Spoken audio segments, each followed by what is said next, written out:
শহরের ঝলমলে আলোয় লুকিয়ে থাকা এক অহংকারী রাজকন্যা অনুষ্কা। ব্র্যান্ডের হিল আর আইফোনের লেন্সে মোড়া তার জীবন, যেখানে গ্রাম মানেই ব্যাকডেটেড।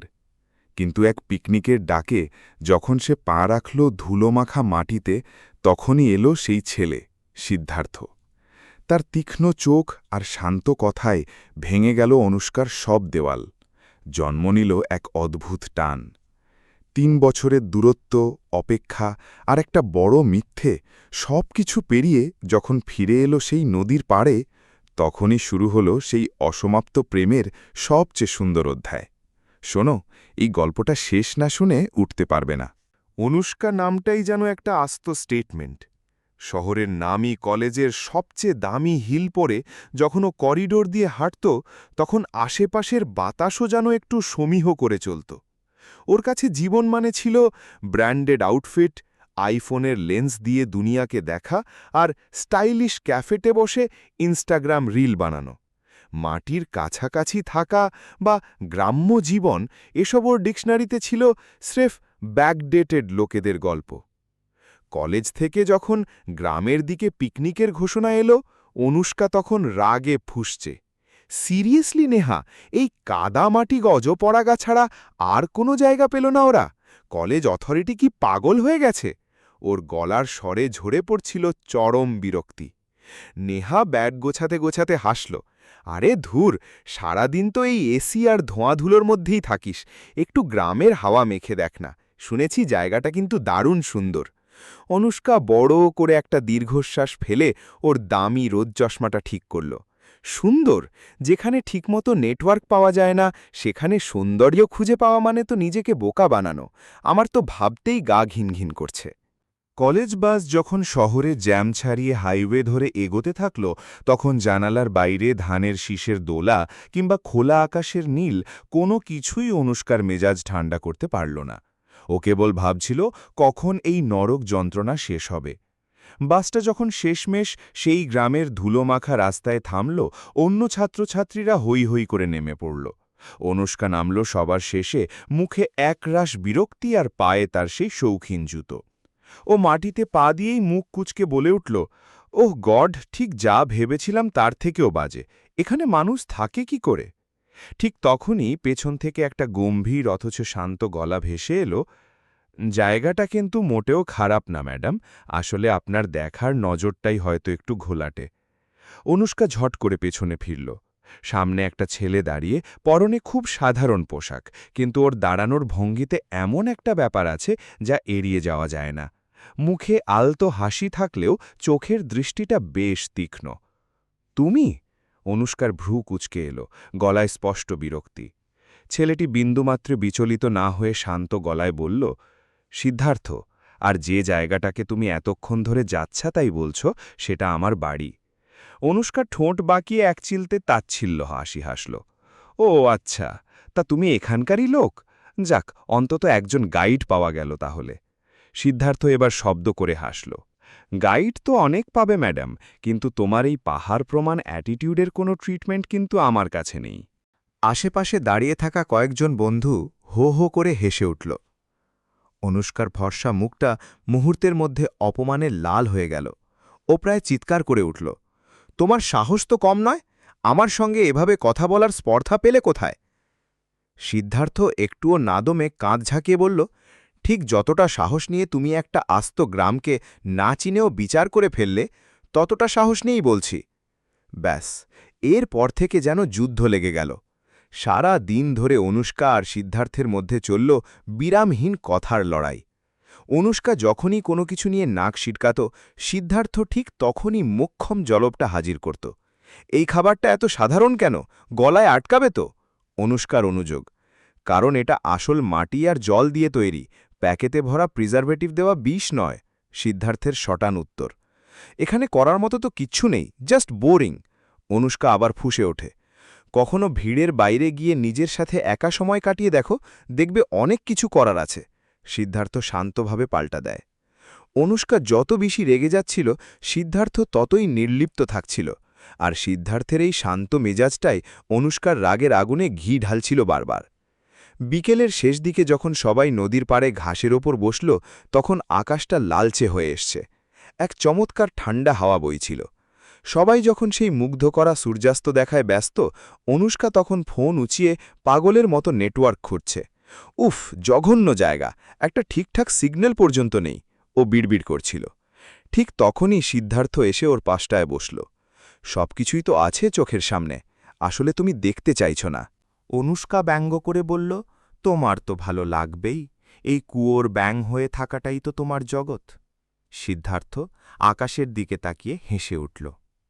আর তোমার জগৎটা বোধহয় সেই কাঁচের ঘর যেটা তুমি কেবল অন্যদের দেখানোর জন্য সাজিয়ে রেখেছ। কথাটা শুনে অনুষ্কা এক মুহূর্তের জন্য থমকে গেল। ওর বুকের ভেতরটা কেমন যেন করে উঠল। এর আগে কেউ কোনোদিন ওর মুখের ওপর দাঁড়িয়ে এভাবে সত্যিটা বলেনি। ও নিজেকে সামলে নিয়ে ধমকের সুরে বলল, তুমি আমায় চেনো না, তাই ফালতু কথা বলো না। চেনার দরকার নেই অনুষ্কা, তোমাকে বোঝার জন্য এটুকু সময় কাটানোই যথেষ্ট ছিল। দুজনেই চুপ করে গেল। চারপাশটা হঠাৎ নিঝুম, কেবল নদীর জলের কলকল শব্দ আর সন্ধ্যার হালকা বাতাসের শোঁ শোঁ আওয়াজ ছাড়া আর কিচ্ছু নেই। এক অদ্ভুত স্তব্ধতা যেন দুজনের মাঝখানে দেওয়াল হয়ে দাঁড়িয়ে রইল। রাত বাড়ার সাথে সাথে ক্যাম্প ফায়ারের আগুনটা আরও উজ্জ্বল হয়ে উঠল। আগুনের কমলা আভা সবার মুখে এক অদ্ভুত তৃপ্তি ছড়িয়ে দিচ্ছিল। কলেজের বাকিরা গোল হয়ে বসে গান গাইছিল, হাসাহাসি করছিল, কিন্তু অনুষ্কা সবার থেকে একটু দূরে একটা কাঠের গুঁড়ির ওপর একা বসেছিল। ওর হাতের দামি ফোনটা এখন কেবল একটা খেলনা ছাড়া আর কিছুই নয়। সিদ্ধার্থ ওকে ওভাবে বসে থাকতে দেখে এগিয়ে এলো। কি ব্যাপার, আজ গাল ভরা সব অভিযোগ নেই যে, এত চুপচাপ কেন? অনুষ্কা অন্য সময় হলে হয়তো তেড়ে আসত, কিন্তু এখন ওর গলার স্বরে সেই ধার ছিল না। ও নিচু স্বরে বলল, তোমার জেনে কাজ নেই। সিদ্ধার্থ পাশে বসে আলতো করে হাসল। তাও জিজ্ঞেস করলাম আর কি, আমাদের এই পাড়াটা খুব একটা সহ্য হচ্ছে না বুঝি? অনুষ্কা আগুনের দিকে তাকিয়ে রইল কিছুক্ষণ, তারপর খুব ধীরে বলল, আসলে এখানকার সবকিছুই কেমন জানি আলাদা, আমার চেনা জগতের সাথে একদমই মেলে না। সিদ্ধার্থ আগুনের শিখার দিকে তাকিয়ে শান্ত গলায় বলল, আলাদা নয় অনুষ্কা, আসলে এটাই আসল। তোমার ওই চাকচিক্য ভরা শহরটাই হয়তো মেকি। অনুষ্কা এবার সিদ্ধার্থের চোখের দিকে তাকাল। ওর সেই চিরচেনা ইগো বা অহংকার কোথায় যেন উধাও হয়ে গেছে। ও সিদ্ধার্থের চোখে কোনো ব্যঙ্গ দেখতে পেল না, বরং দেখল এক গভীর চিন্তার ছায়া। ওই মুহূর্তটায় সিদ্ধার্থকে ওর আর কোনো সাধারণ গ্রাম্য ছেলে মনে হল না। পরদিন সকালে সবাই মিলে জঙ্গলের ধারের ট্রেইলে ঘুরতে বেরোল। চারদিকে পাখিদের কিচিরমিচির আর বুনো ফুলের গন্ধ। অনুষ্কা হাঁটতে হাঁটতে এক জায়গায় থেমে গেল। ঘন পাতার ফাঁক দিয়ে সূর্যের চিলতে রোদ এসে পড়েছে একটা পাথরের ওপর, একেবারে নিখুঁত একটা ফ্রেম। ও নেহাকে ইশারায় বলল, আমি আসছি, জাস্ট একটা ছবি তুলে নি। ও ছবি তোলায় এতটাই মগ্ন ছিল যে কখন রাস্তা বদলে গভীর জঙ্গলের দিকে ঢুকে গেছে টেরই পায়নি। হঠাৎ চারপাশে তাকাতেই ওর পিলে চমকে গেল। চারদিকে শুধু বড় বড় গাছ, রাস্তা চেনার কোনো উপায় নেই, কোনো কোলাহল নেই, এক নিস্তব্ধ নীরবতা। ও পাগলের মতো ফোন বের করল, কিন্তু সেখানে এক দাগ নেটওয়ার্কও নেই। ওর বুকের ভেতরটা ধড়াস ধড়াস করতে শুরু করল। হ্যালো, কেউ আছো? নেহা, এ কেউ আছো? ও চিৎকার করল, কিন্তু নিজের গলার প্রতিধ্বনি ছাড়া আর কিছুই শুনতে পেল না। ওর দম্ভ, ওর স্টাইল সব যেন এক মুহূর্তে বাতাসে মিলিয়ে গেল। ও ডুকরে কেঁদে ওঠার ঠিক আগের মুহূর্তে পেছন থেকে সেই চেনা গলাটা ভেসে এলো। কি ম্যাডাম, বনের মধ্যেও ফটোশ্যুটের নেশা কাটছে না? অনুষ্কা পেছনে ফিরতেই দেখল সিদ্ধার্থকে। ওকে দেখে মনে হলো ও যেন মরুভূমিতে এক গ্লাস ঠান্ডা জল পেয়েছে। প্লিজ সিদ্ধার্থ, আমায় এখান থেকে বের করো, আমি পথ হারিয়ে ফেলেছি। সিদ্ধার্থ একটু মুচকি হেসে বলল, ভয় লাগছে বুঝি? অনুষ্কা মাথা নিচু করে ধরা গলায় বলল, হ্যাঁ, খুব ভয় লাগছে। এবার ওর কথায় কোনো ঝাঁজ নেই, নেই কোনো অভিনয়। ও কেবল এক অসহায় মেয়ে। সিদ্ধার্থ কিছু না বলে এগিয়ে এসে অনুষ্কার হাতগা ধরল। চলো, ভয় পাওয়ার কিচ্ছু নেই, আমি আছি তো। বাকিটা পথ অনুষ্কা একটা কথাও বলেনি।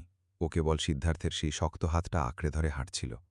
প্রথমবার ওর মনে হলো এই ধুলোমাখা গ্রামের ছেলেটার মধ্যে এমন একটা জোর আছে যা ওর শহরের নামিদামি ব্র্যান্ডের মাঝেও খুঁজে পাওয়া যায় না। ওর মন থেকে গ্রামের প্রতি ঘৃণাটা ধীরে ধীরে ফিকে হতে শুরু করল। জঙ্গল থেকে লোকালয়ে ফেরার পর অনুষ্কাকে দেখে মনে হচ্ছিল ও যেন অন্য কোনো মানুষ। সেই একই স্টাইলিশ পোশাক, চোখে সেই আত্মবিশ্বাসের ঝলক, তবুও কোথায় যেন একটা বদল ঘটে গেছে। ওর চলন-বলন থেকে সেই কর্কশ ভাবটা অনেকটা কমে এসেছে।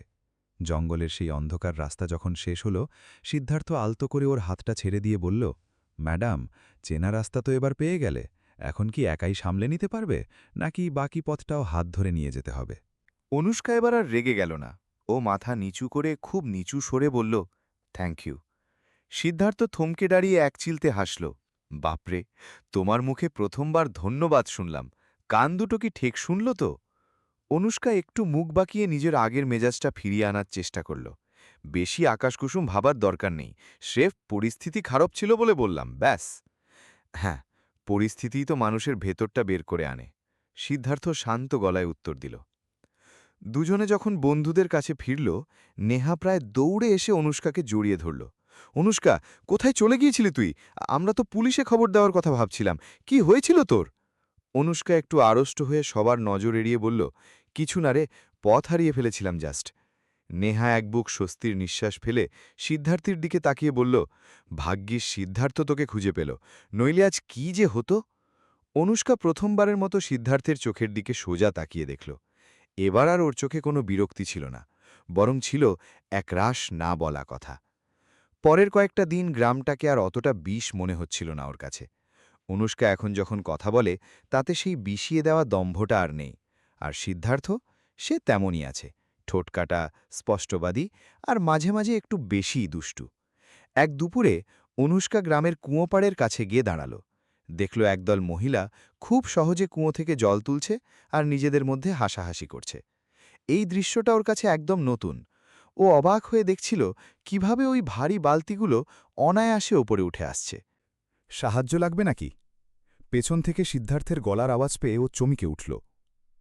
আমি আমি আবার এসব করতে পারি নাকি? অনুষ্কা অবাক চোখে নিজের দিকে তাকিয়ে বলল, চেষ্টা করেই দেখো না, দেখবে ইনস্টাগ্রামে রিল বানানোচ্ছে, এতে অনেক বেশি শান্তি আছে। সিদ্ধার্থ টিপ্পনি কাটল। অনুষ্কা এবার সজোরে ওর দিকে তাকাল। তুমি সারাক্ষণও ইনস্টাগ্রামকে কেন টেনে আনো বলো তো? তোমার সমস্যাটা কি? সিদ্ধার্থের হাসিটা এবার একটু ম্লান হল। ও গম্ভীর হয়ে বলল, কারণ তুমি যা কিছু করো তা অন্যদের দেখানোর জন্যে করো। লাইক আর কমেন্টের ভিড়ে তুমি বোধহয় ভুলেই গেছ নিজের জন্যে বাঁচা কাকে বলে। অনুষ্কা কথাটার কোনো উত্তর দিতে পারল না। ওর মনে হল সিদ্ধার্থ ঠিক ওর হৃৎপিণ্ডের উপর আঘাত করেছে। ও কিছুক্ষণ চুপচাপ কুয়োর গভীর জলের দিকে তাকিয়ে থাকল। তারপর ধীর পায়ে কুয়োর কাছে এগিয়ে গিয়ে বলল, ঠিক আছে, বলো কি করতে হবে, দেখাও আমাকে। অনুষ্কা যখন প্রথমবার বালতিটা কুয়োর ভেতরে ছাড়ল, দড়ির খসখসে টান ওর হাতের তালুতে বেশ ভালোই লাগল। দড়িটা ওপরে টানতে গিয়ে ওর দম বেরিয়ে যাওয়ার অবস্থা। মাঝপথে বালতিটা উল্টে গিয়ে সব জল পড়ে গেল, আর ছিটকে আসা কয়েক ফুটা জল ওর দামি টপটা ভিজিয়ে দিল। আশেপাশে দাঁড়িয়ে থাকা গ্রামের মেয়েরা খিলখিল করে হেসে উঠল। অনুষ্কা আগে হয়তো তেলে বেগুনে জ্বলে উঠত, কিন্তু আজ ও শুধু একটু লাজুক হাসল। পরেরবারও যখন দাঁতে দাঁত চিপে পুরো বালতিটা ওপরে তুলে আনল, ওর মুখে তখন এক অদ্ভুত জয়ের হাসি। ও আগে কখনো ভাবেনি যে এক বালতি জল তোলাতেও এত আনন্দ থাকতে পারে। সিদ্ধার্থ একটু দূরে দাঁড়িয়ে পুরো ব্যাপারটা দেখছিল। ওর ঠোঁটের কোণে একটা আলতো প্রশ্রয়ের হাসি। ও দেখল শহরের সেই জেদি মেয়েটা কিভাবে ধীরে ধীরে মাটির কাছাকাছি চলে আসছে। সন্ধেবেলা যখন সবাই মিলে খেতে যাচ্ছিল, বাতাসে তখন ভিজে মাটির একটা ঠান্ডা গন্ধ পাওয়া যাচ্ছিল। দূরে কোথাও বাচ্চাদের চিৎকার আর হাসির শব্দ শোনা যাচ্ছিল। অনুষ্কা খুব চুপচাপ হাঁটছিল। ওর মধ্যে সেই চনমনে ছটফটানিটা আজ নেই। কি ব্যাপার, আজ তো একদম শান্ত হয়ে গেলে? সিদ্ধার্থ পাশে হাঁটতে হাঁটতে বলল। ভাবছি, অনুষ্কা ছোট করে উত্তর দিল। কি নিয়ে এত গভীর ভাবনা? অনুষ্কা একটা লম্বা শ্বাস ফেলল, তারপর আকাশের দিকে তাকিয়ে বলল, ভাবছি এতদিন আমি কতটা বোকা ছিলাম। জীবনটাকে কেবল ফোনের স্ক্রিন আর ব্র্যান্ডের চশমা দিয়ে দেখেছি। এই যে চারপাশের এত সাধারণ আনন্দ, এগুলো আমি কোনোদিন বোঝার চেষ্টাই করিনি।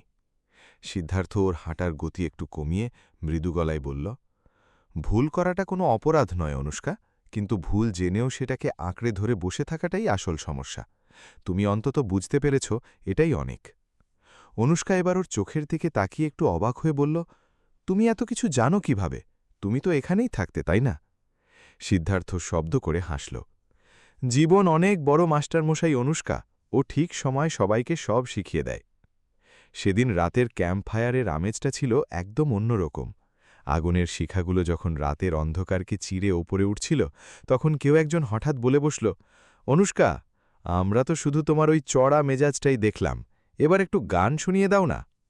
অনুষ্কা প্রথমে একটু ইতস্তত করছিল।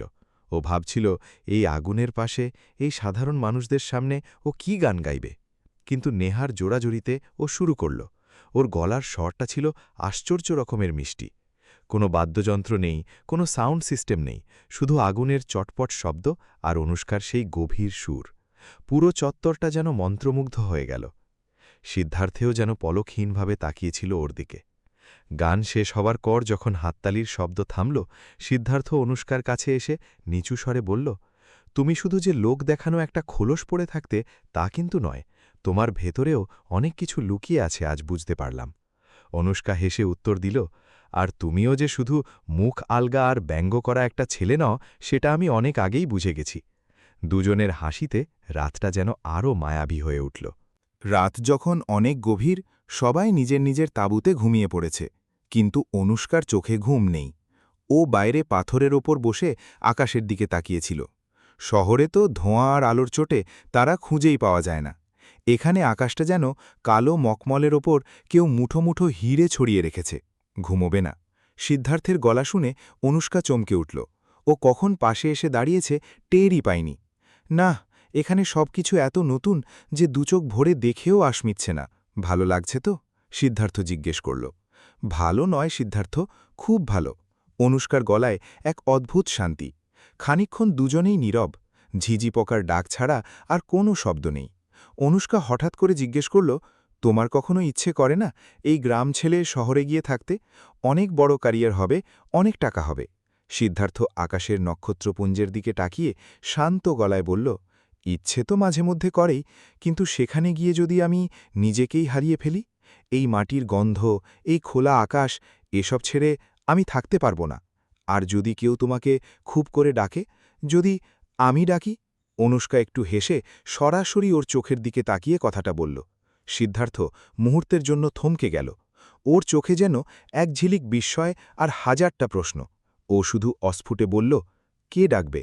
অনুষ্কা মুখ নামিয়ে একটু লাজুক হেসে বলল, আমি এমনিই জিজ্ঞাসা করছিলাম। এখন দুজনের মাঝখানে আর সেই আগের মতো ঘৃণা বা ঝগড়ার দেয়াল নেই। সেখানে একটা নতুন অনুভূতির জন্ম হয়েছে। তারা দুজনেই সেটা বুঝতে পারছে, কিন্তু কেউ মুখ ফুটে বলতে পারছে না। বাতাসের হিমেল পরশ যেন সেই না বলা কথাগুলোকেই আলতো করে ছুঁয়ে দিচ্ছিল। পিকনিকের শেষ দিনটা যেন অন্য সব দিনের চেয়ে অনেক বেশি ভারী হয়ে এলো। সকালের রোদটা আগের মতোই উজ্জ্বল, কিন্তু অনুষ্কার বুকের ভেতরটা কেমন জানি ফাঁকা লাগছিল। ও বারবার আর চোখে সিদ্ধার্থকে খুঁজছিল, আর চোখাচোখি হতেই বিদ্যুৎ বেগে নজর সরিয়ে নিচ্ছিল। যে মানুষটার সাথে ঝগড়া না করলে ওর দিন চলত না, আজ তাকে একটা কথাও বলতে ওর গলা শুকিয়ে আসছিল। দুপুরের দিকে নদীর সেই পুরনো বাঁকটার কাছে একা গিয়ে বসল। জলের স্রোতগুলো কেমন জানি একঘেয়ে শব্দ করে বয়ে যাচ্ছে। পেছনে শুকনো পাকার মচমচে শব্দ হতেই ও বুঝল সিদ্ধার্থ এসেছে। কি ব্যাপার, আজ অন্তত একাডটা খুঁত ধরো, এত চুপচাপ কেন? সিদ্ধার্থের গলায় সেই চিরচেনা সুর, কিন্তু আজ যেন তাতেও একটা বিষণ্ণতার ছোঁয়া। অনুষ্কা জলের দিকে তাকিয়েই খুব ধীরে বলল, কাল সকালে আমরা চলে যাচ্ছি। হ্যাঁ জানি তো, বাস তো রেডি। সিদ্ধার্থ ঘাসের ওপর বসল। হয়তো আমাদের আর কোনোদিন দেখা হবে না। অনুষ্কার গলার স্বরটা কেঁপে গেল। সিদ্ধার্থ কিছুক্ষণ চুপ করে থেকে একটা লম্বা শ্বাস ফেলল। তারপর আলতো করে বলল, দেখো অনুষ্কা, জীবনটা তো ট্রেনের জানালার মতো, অনেক কিছু পেছনে ফেলে এগিয়ে যেতে হয়। কিছু মানুষ দেখা করার জন্য আসে না, স্রেফ স্মৃতি হয়ে থেকে যাওয়ার জন্য আসে। অনুষ্কার দু চোখ এবার জলে ভরে এলো। একটা ফোঁটা টপ করে ওর হাতের ওপর পড়ল। ও ধরা গলায় বলল, আর আমি যদি স্রেফ একটা স্মৃতি হয়ে থেকে যেতে না চাই, তখন? সিদ্ধার্থ এবার আর কোনো চটজলদি উত্তর দিল না। ও শুধু অনুষ্কার ছলছলে চোখের দিকে তাকিয়ে রইল। যে ছেলেটা কথায় কথায় তকরার করত, আজ তার কাছেও কোনো যুক্তি ছিল না। সেই মান অভিমানের লড়াই কখন যে ভেতরে এক গভীর অনুভবে বদলে গেছে তা ওরা টেরই পায়নি। কিন্তু এই অনুভব কি সত্যি কোনো পরিণতি পাবে, নাকি স্টেশনের ভিড়ে হারিয়ে যাওয়া কোনো অচেনা সুর হয়েই রয়ে যাবে? উত্তরটা যেন বাতাসের মতোই ধোঁয়াশা হয়ে রইল। পরদিন সকালে গ্রামটা এক হালকা কুয়াশার চাদরে ঢাকা। ঠান্ডা হাওয়ায় চারপাশটা কেমন নিঝুম। আজ ফেরার দিন। বাসের হর্ন, বন্ধুদের হৈহুল্লোড় আর ব্যাগ গোছানোর ব্যস্ততায় সবাই মত্ত। নেহা দৌড়ে এসে অনুষ্কাকে দেখল চুপচাপ দাঁড়িয়ে থাকতে। কি হয়েছে রে তোর, একদম যে মনমরা হয়ে আছিস? নেহা ওর কাঁধে হাত রেখে জিজ্ঞেস করল। আরে না, এমনি খুব টায়ার্ড লাগছে।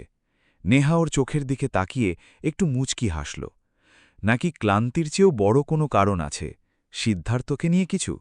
অনুষ্কা তাড়াতাড়ি নেহার মুখ চেপে ধরল। প্লিজ নেহা, এখন না। বাস ছাড়ার সময় হয়ে এলো। ওদিকে সিদ্ধার্থকেও আজ একটু অন্যমনস্ক লাগছিল।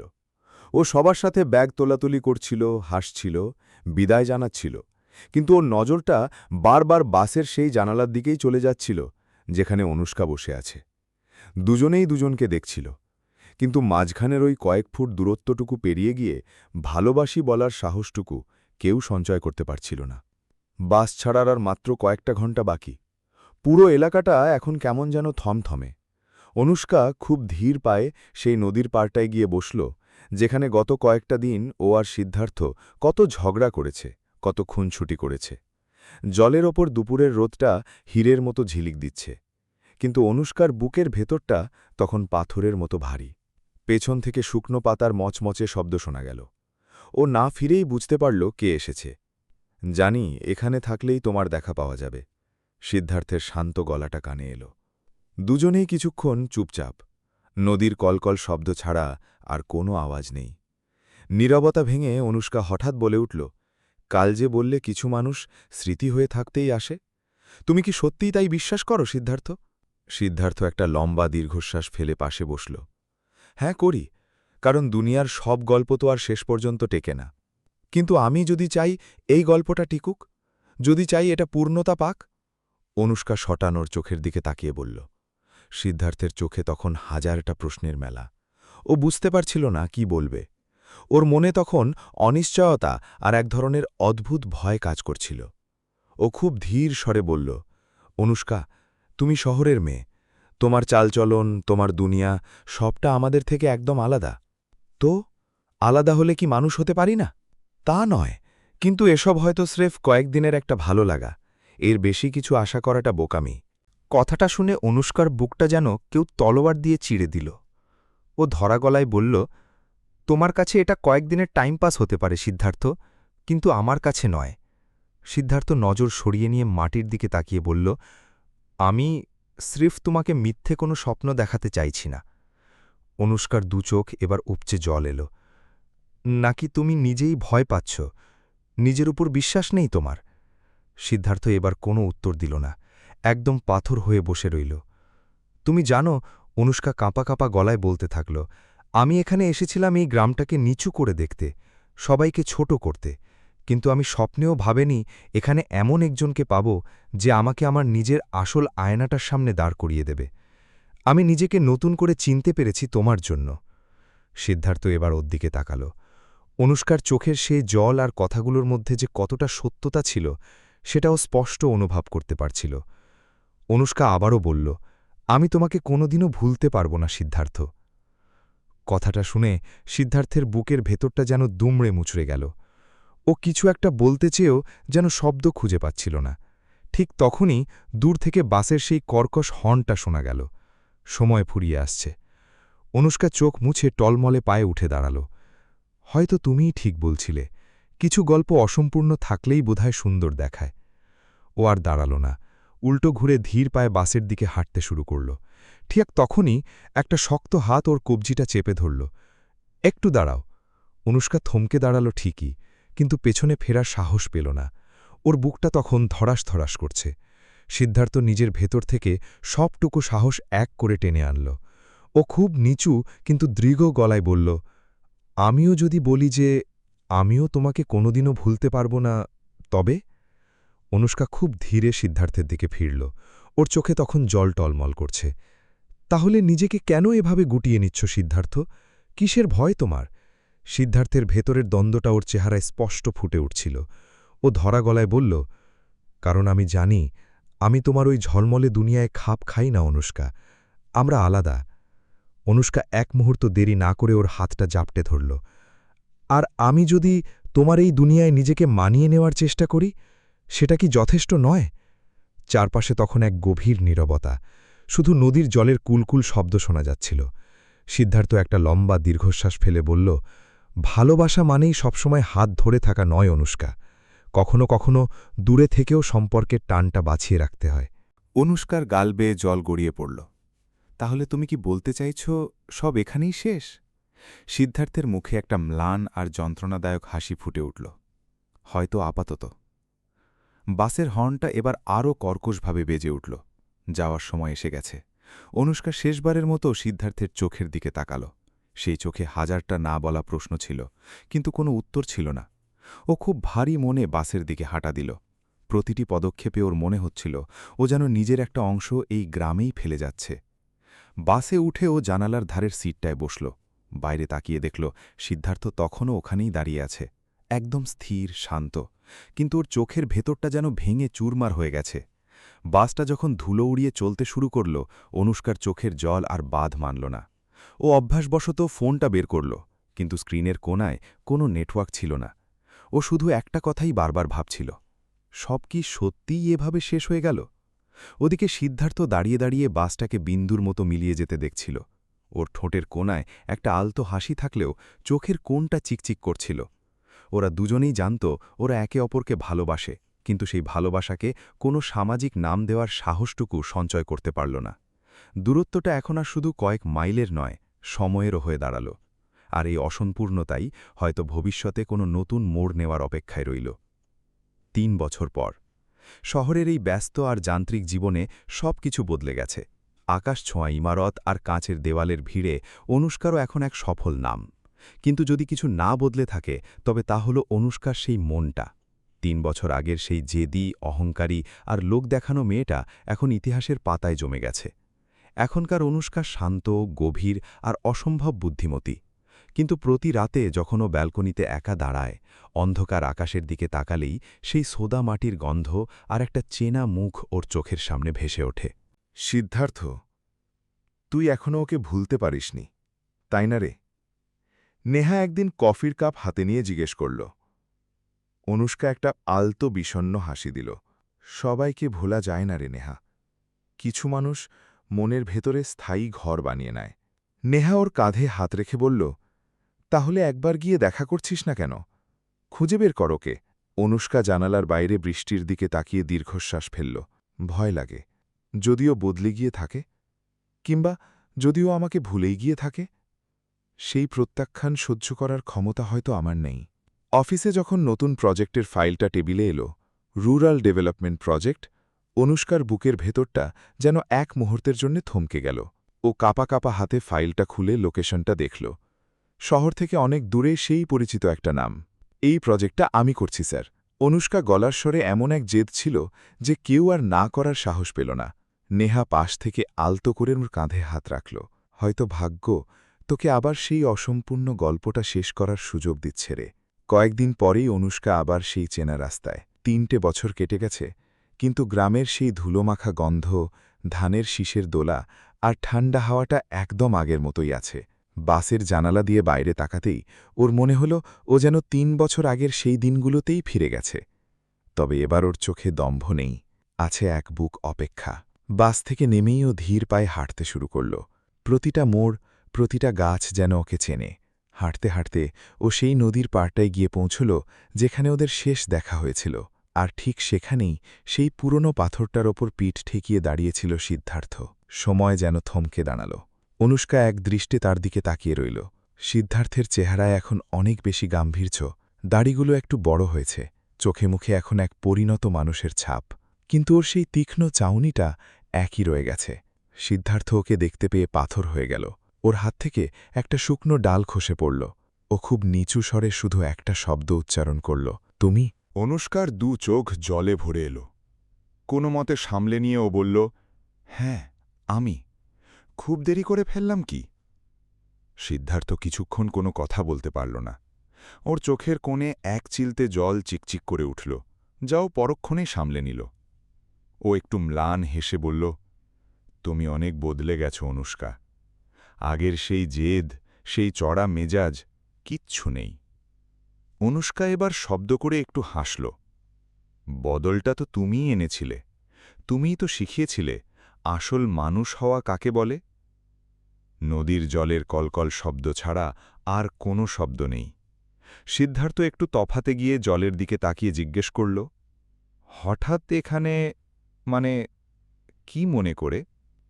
অফিসের কাজে এসেছি, কিন্তু সত্যি বলতে কি সিদ্ধার্থ, আমি তোমাকে খুঁজতেই এসেছি অনুষ্কা। অনুষ্কার গলায় এবার কোনো দ্বিধা নেই। সিদ্ধার্থের চোখের তারা দুটো এক মুহূর্তের জন্য উজ্জ্বল হয়ে উঠল, কিন্তু ও পরক্ষণেই নিজেকে শক্ত করে ফেলল। ও মাটির দিকে তাকিয়ে মাথা নাড়ল। ৩ বছর পর আজ কেন? কারণ এই ৩ বছরে এমন একটা দিনও যায়নি যখন তুমি আমার মাথায় ছিলে না। হাজার চেষ্টার পরেও আমি তোমাকে ভুলতে পারিনি সিদ্ধার্থ। অনুষ্কা ওর একদম কাছে গিয়ে দাঁড়াল। সিদ্ধার্থের চোয়াল শক্ত হয়ে এল। ওর ভেতরের লড়াইটা এবার ওর মুখভঙ্গিতে ফুটে উঠছে। ও খুব ধীর পায়ে অনুষ্কার থেকে ২ পা পিছিয়ে গেল। ও আকাশের দিকে তাকিয়ে একটা লম্বা দীর্ঘশ্বাস ফেলে বলল, অনুষ্কা, অনেক দেরি হয়ে গেছে। কথাটা শুনে অনুষ্কার পায়ের তলা থেকে যেন মাটি সরে গেল। ওর বুকটা ধড়াস করে উঠল। ও আতঙ্কিত গলায় জিজ্ঞেস করল, দেরি হয়ে গেছে মানে? কি বলতে চাইছো তুমি? পেছন থেকে সেই ডাকটা আসতেই অনুষ্কার শরীরের রক্ত যেন হিম হয়ে গেল। সিদ্ধার্থ, চলো না, দেরি হয়ে যাচ্ছে। অনুষ্কা দেখল কোলের বাচ্চাটাকে সামলাতে সামলাতে এক সাধারণ গ্রাম্য মেয়ে হাসি মুখে দাঁড়িয়ে আছে।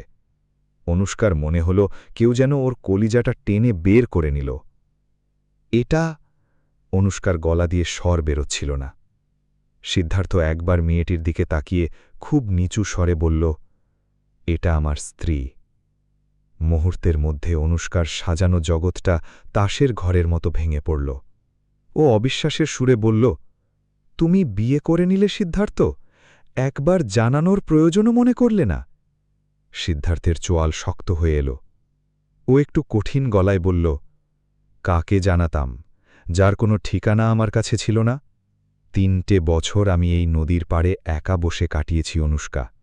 জীবন তো আর কারো জন্য থেমে থাকে না। অনুষ্কা ডুকরে কেঁদে উঠল। আমি ভেবেছিলাম তুমি হয়তো আমার জন্য। সিদ্ধার্থের চোখেও জল টলমল করছে। ও ধীর গলায় বলল, অপেক্ষা আমি করেছিলাম অনুষ্কা, প্রতিটা দিন, কিন্তু তুমি তো আর ফেরোনি। চারপাশে এক ভয়াবহ স্তব্ধতা। অনুষ্কার কাছে আর কোনো শব্দ ছিল না, কোনো অজুহাত ছিল না। ও বুঝতে পারল সময় আর নিয়তি মিলে ওকে হারিয়ে দিয়েছে। ও টলমলে পায়ে উল্টো পথে হাঁটতে শুরু করল।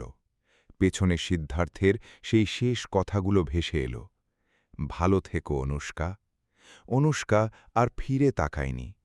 চোখের জলে ঝাপসা হয়ে আসা রাস্তাটা দিয়ে ও শুধু নিজের হারানো ভালোবাসাকে পেছনে ফেলে চলে এলো। শহরে ফেরার পর অনুষ্কা যেন একটা জ্যান্ত লাশ হয়ে গেল। কাজ করছে, মিটিং করছে, খাচ্ছে, সবই যন্ত্রের মতো, কিন্তু ওর ভেতরটা তখন ছাই হয়ে গেছে। এক রাতে ও যখন নিজের ঘরে বসে সেই পুরনো পিকনিকের ঝাপসা হয়ে আসা ছবিটার দিকে তাকিয়ে কাঁদছিল, তখনও বুঝতে পারল কিছু গল্প সত্যি কোনোদিন শেষ হয় না, স্রেফ অসম্পূর্ণতার বোঝা হয়ে রয়ে যায়। পরের দিন অফিসে বড়সড় একটা চমক ওর জন্যে অপেক্ষা করছিল। HR ডিপার্টমেন্ট থেকে একটা ফাইল এলো ওর টেবিলে। Siddharth Kumar, rural project head. নামটা দেখেই অনুষ্কার বুকটা ধক করে উঠল। ও কাঁপা কাঁপা হাতে ফাইলটা খুলল। পুরো রিপোর্টটা পড়ার পর ওর মাথা ঝিমঝিম করতে লাগল। ফাইলে স্পষ্ট লেখা আছে, সিদ্ধার্থ গত ৩ বছর ধরে এই প্রজেক্টের প্রাণ ভোমরা হয়ে কাজ করছে, আর তার ঠিক নিচেই ম্যারিটাল স্টেটাস কলামে বড় বড় অক্ষরে লেখা অবিবাহিত। অনুষ্কার হাতের ফাইলটা মেঝেতে পড়ে গেল। ওর নিঃশ্বাস বন্ধ হয়ে আসছিল। অবিবাহিত? যদি ও অবিবাহিতই হয়, তবে সেদিন ওই মহিলা আর বাচ্চাটা কে ছিল? কেন সিদ্ধার্থ অত বড় একটা মিথ্যে বলল? অনুষ্কার মনে হল এই রহস্যের শেষ না দেখে ও শান্তি পাবে না। সিদ্ধার্থ ওকে কেন ফিরিয়ে দিল সেই সত্যটা জানার জন্যে ও আবারও ছটফট করতে লাগল। অনুষ্কা এক মুহূর্ত দেরি না করে ট্যাক্সি ধরল। ওর মনে তখন হাজারটা ঝড় বইছে। আবার সেই মেঠো পথ, আবার সেই পরিচিত দৃশ্যগুলো চোখের সামনে দিয়ে চলে যাচ্ছে। কিন্তু এবার অনুষ্কার মনে কোনো বিষণ্ণতা নেই, আছে শুধু এক তীব্র অভিমান। নদীর পাড়ে গিয়েও দেখল সিদ্ধার্থ সেই একই জায়গায় জলের দিকে তাকিয়ে দাঁড়িয়ে আছে। ও সরাসরি ওর সামনে গিয়ে দাঁড়াল। তুমি আমার সাথে এত বড় মিথ্যে কেন বললে? সিদ্ধার্থ চমকে উঠল। ও ভাবতেও পারেনি অনুষ্কা এভাবে ফিরে আসবে। ও অপ্রস্তুত হয়ে বলল, কিসের মিথ্যে? তুমি বলেছিলে যে তুমি বিবাহিত, কিন্তু তোমার অফিসের ফাইলে তো অন্য কথা লেখা। কেন করলে এমন? অনুষ্কার গলার রাগে আর অপমানে কাঁপছিল। সিদ্ধার্থ অনেকক্ষণ মাথা নিচু করে রইল। তারপর খুব নিচু স্বরে বলল, কারণ আমি তোমাকে আটকে রাখতে চাইনি অনুষ্কা। মানে কি? তোমার জীবন শহরে, তোমার স্বপ্নগুলো অনেক বড়। তুমি এই ধুলোবালি আর কাদা মাটির মধ্যে আমার সাথে মানিয়ে নিতে পারবে না। আমি চেয়েছিলাম তুমি আমাকে ঘৃণা করে চলে যাও, যাতে অন্তত নিজের জীবনে এগিয়ে যেতে পারো। অনুষ্কার দুচোখ ছাপিয়ে জল চলে এলো। ও ঝাঝাল গলায় বলল, আমি কি পারবো আর কি পারবো না সেটা ঠিক করার অধিকার তোমাকে কে দিয়েছে? তুমি ভাবলে কি করে যে আমি ব্র্যান্ডের চশমা আর এসি রুমের চেয়ে তোমাকে বেশি ভালোবাসি না? সিদ্ধার্থ এবার ওর চোখের দিকে তাকাল। ওর চোখেও তখন জল চিকচিক করছে। ও ধরা গলায় বলল, আমি স্রেফ তোমাকে কষ্ট থেকে বাঁচাতে চেয়েছিলাম। আর এই যে মিথ্যেটা বলে আমাকে জ্যান্ত মেরে ফেললে, এটা কি কষ্ট নয়? অনুষ্কা প্রায় চিৎকার করে উঠল। আমি 3টে বছর প্রতিটা রাত তোমার কথা ভেবে কাটিয়েছি, আর তুমি একটা নাটক সাজিয়ে সব শেষ করে দিতে চাইলে? সিদ্ধার্থ এবার আর নিজেকে সামলাতে পারল না। ও ফুঁপিয়ে কেঁদে উঠে বলল, আমিও এক মুহূর্তের জন্য তোমাকে ভুলিনি অনুষ্কা, কিন্তু আমি নিজেকে তোমার যোগ্য মনে করতে পারছিলাম না। অনুষ্কা এবার ওর একদম কাছে গিয়ে দাঁড়াল। ভালোবাসা কি কোনো কম্পিটিশন সিদ্ধার্থ, যে এখানে যোগ্যতার বিচার হবে? ভালোবাসা সমানে সমানে হয়। তুমি কেন একলা সিদ্ধান্ত নিয়ে আমাদের সম্পর্কটা শেষ করতে চাইলে? চারপাশে তখন গোধূলির আলো ছড়িয়ে পড়েছে। নদীর বাতাস ওদের চোখের জল ছুঁয়ে যাচ্ছে। অনুষ্কা খুব শান্ত কিন্তু দৃঢ় গলায় বলল, যদি আমি বলি যে আমি এই গ্রামেই তোমার সাথে থাকতে চাই, যদি বলি তোমার এই সাধারণ জীবনটাই আমার কাছে সবচেয়ে দামি? সিদ্ধার্থ ওর চোখের দিকে তাকিয়ে অস্ফুটে বলল, আর যদি আমি আবারও মানা করে দিই? অনুষ্কা ঠোঁটের কোণে সেই পরিচিত জেদি হাসিটা ফিরিয়ে আনল। তাও আমি এখানেই বসে থাকব, যতক্ষণলা তুমি রাজি হচ্ছ। আমি এই গ্রাম ছেড়ে এক পাও নড়ব না। সিদ্ধার্থ হাসতে হাসতে কেঁদে ফেলল। ও অনুষ্কার হাত দুটো নিজের হাতের মুঠোয় নিয়ে বলল, তুমি সত্যি একটুও বদলাওনি, সেই আগের মতোই জেদি আছো। অনুষ্কা ওর চোখের জল মুছে দিয়ে বলল, বদলেছি সিদ্ধার্থ। আগে আমি জেদ করতাম নিজের অহংকার দেখানোর জন্য, আর এখন জেদ করি নিজের ভালোবাসা আগলে রাখার জন্য। নদীর ওপারে তখন সূর্য ডুবছে, কিন্তু ওদের দুজনের জীবনে এক নতুন ভোরের সূচনা হল। যে অসম্পূর্ণ গল্পটা ৩ বছর আগে থেমে গিয়েছিল, আজ সেটা এক নতুন পূর্ণতা পেল। দূরত্ব এখন আর ওদের মাঝে বাধা নয়, বরং সেই দূরত্বই ওদের বুঝিয়ে দিয়ে গেল যে কিছু মানুষের জন্য অপেক্ষা করাটাও এক ধরনের সার্থকতা। সিদ্ধার্থ যখন অনুষ্কার হাতটা শক্ত করে ধরল, অনুষ্কা অনুভব করল এতগুলো বছর পর ও যেন নিজের ঘর খুঁজে পেয়েছে। হাতের ওপর রাখা সিদ্ধার্থের হাতের সেই চেনা উষ্ণতা সবটুকু মিলেমিশে একাকার হয়ে গেল। অনুষ্কা যখন ওর কাঁধে মাথা রাখল, তখন নদীর ঢেউয়ের শব্দ ছাড়া আর কোনো শব্দই যেন সেখানে ছিল না। ও চোখের জলটা মুছে ফাল্গুনী হাওয়ার মতো একটা নিঃশ্বাস ছাড়ল। এবার আমি তোমাকে যেতে দেব না। সিদ্ধার্থের গলায় সেই একই দৃঢ়তা, যা ৩ বছর আগে থাকলে হয়তো আজ আর এই আফসোসটুকু থাকত না। কিন্তু এখন যেন সেই আফসোসের চেয়ে পাওয়ার আনন্দটাই অনেক বেশি। অনুষ্কা হালকা হেসে ভেজা গলায় বলল, এবার যদি ফের ওইসব আকাশ পাতাল সাত পাঁচ ভেবে আমাকে দূরে সরাতে আসো না, তাহলে আমি কি করব তুমি কল্পনাও করতে পারছ না। সিদ্ধার্থ হেসে ফেলল, সেই পুরনো প্রাণ খোলা হাসি। হারে বাবা না, এখন তো চাইলেও তোমাকে নিজের ছায়া থেকেও আলাদা করতে পারব না। দুজনেই হেসে উঠল। এই হাসিতে কোনো আড়াল নেই, কোনো মিথ্যে দম্ভ নেই। নদীর ওপারের আকাশটা তখন সিঁদুরে রঙে সেজেছে। রক্তিম সেই আলোয় অনুষ্কার শান্ত মুখটা যেন আরও মায়াবী হয়ে উঠল। সিদ্ধার্থ আকাশের প্রথম তারাটার দিকে তাকিয়ে খুব নিচু স্বরে বলল, জানো, আগে ভাবতাম কিছু গল্প না হয় অসম্পূর্ণই থাক, ওই অসম্পূর্ণতাই হয়তো ওটার সৌন্দর্য, ওটাকেই তো বিরহ বলে, তাই না? অনুষ্কা ওর কথার রেশ ধরে বলল, কিন্তু এখন বুঝলাম সিদ্ধার্থ, মনের টানটা যদি সত্যি হয় তবে অসম্পূর্ণ গল্প ঠিক নিজের রাস্তা খুঁজে নেয়। দূরত্ব শুধু সময়কে পরীক্ষা করে, কিন্তু মনকে বদলাতে পারে না। বাতাসটা এবার একটু জোরালো হল। নদীর পাড়ের কাশফুলগুলো যেন ওদের কথায় সায় দিয়ে মাথা দোলাচ্ছে। সিদ্ধার্থ অনুষ্কার হাতটা আরও একটু শক্ত করে ধরে শান্ত গলায় বলল, এখন আর কোনো দূরত্ব নেই, কোনো আড়াল নেই। শহরের ওই যান্ত্রিকতা আর গ্রানের এই ধুলোবালি সবই এখন আমাদের। অনুষ্কা ওর চোখের মনির দিকে তাকিয়ে আলতো করে বলল, হ্যাঁ, এখন শুধু আমরা, আমাদের চেনা সেই তকরার, সেই হাসি আর আমাদের এই ছোট্ট পূর্ণ গল্প।